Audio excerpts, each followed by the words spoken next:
Welcome back to Daily Bedtime Stories.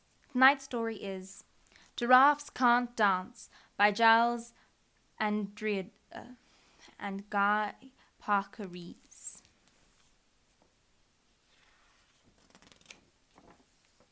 Published by Orchid Books.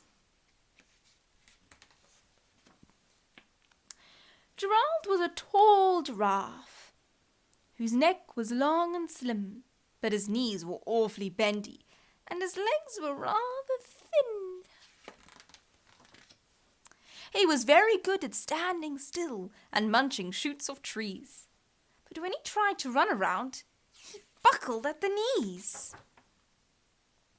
Now every year in Africa they hold the jungle dance, where every single animal turns up to skip and prance. And this year, when the day arrived, poor old Gerald felt so sad, because when it came to dancing, he was really very bad.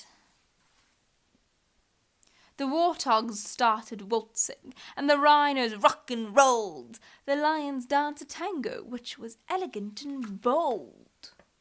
The chimps all did a cha-cha, with a very Latin feel. The 8 baboons then teamed up for a splendid Scottish reel.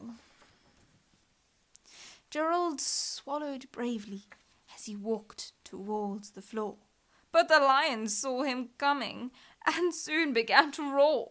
"Hey, look, a clumsy Gerald!" The animals all laughed. "Giraffes can't dance, you silly fool. Oh, Gerald, don't be daft."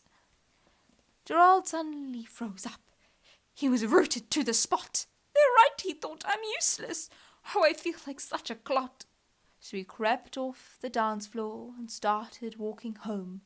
He had never felt so sad before, so sad and so alone.